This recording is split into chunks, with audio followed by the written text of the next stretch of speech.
Berapa banyak orang yang sakit, ada seorang wanita yang datang dari Jerman divonis oleh dokter kanker payudara, semoga Allah selamatkan ibu-ibu dari resiko. Itu divonis oleh dokter, ini sudah nggak bisa, sudah sangat ganas, dan ini menurut medis kalau tidak salah itu kisahnya tinggal 2 minggu umurnya. Maka dia bilang sama suaminya, muslimah kebetulan dan muslim suaminya, tapi tinggal di Jerman. Dia bilang, saya ingin menghabiskan umur saya di Mekah aja. Ini sudah jelas dokter vonis 2 minggu, saya mau pergi ke sana.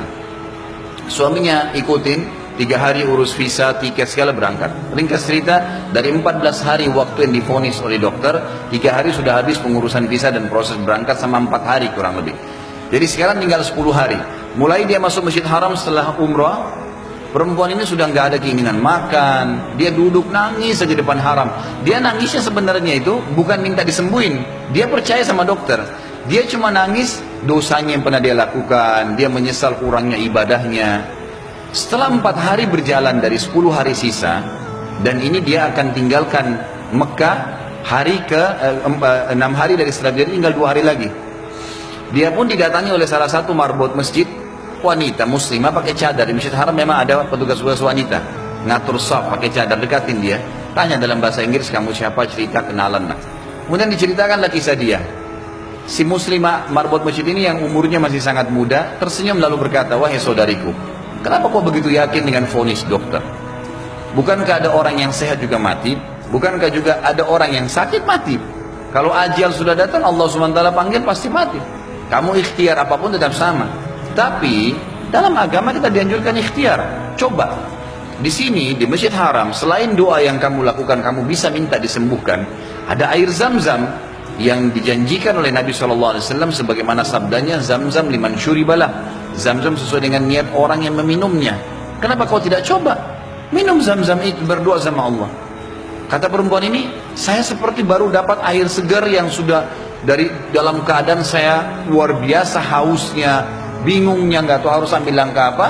Dia bilang, baiklah kalau gitu. Dia bilang, mulai semenjak itu dia minta sama suaminya ditunda beberapa hari pemberangkatan sampai hari ke-13 lah dari 14 hari itu. Dia bilang, tiap hari saya cuma minum Zam-Zam, nggak makan, nggak minum yang lain, tiap hari sambil berdoa kepada Allah Subhanahu Wa Taala. Pasrah udah, apa yang terjadi sudah berdoa sama Allah. Hari ke-13 dari 14 hari itu dia pulang ke Jerman. Dari bandara langsung ke tempat dokter, telepon dokternya sudah siapin ruangan ICU, mau dicek segala macam dan seterusnya. Begitu tiba di sana, dicek, di foto, dokternya kaget. Hilang semua, kanker itu hilang total, nggak ada sama sekali.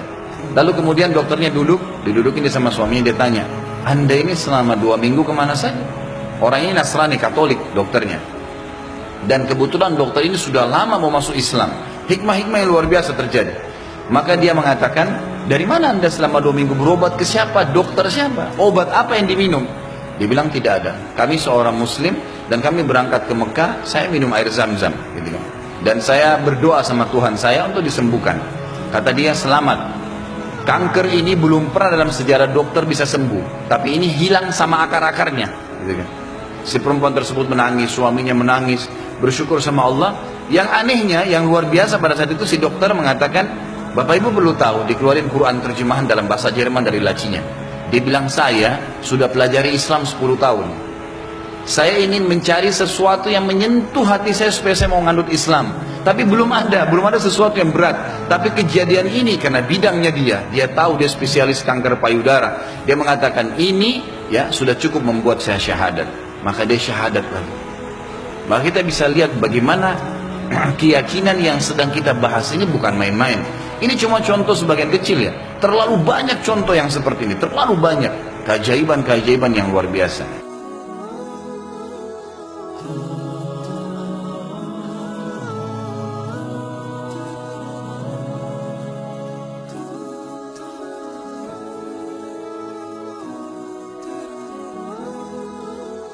Oh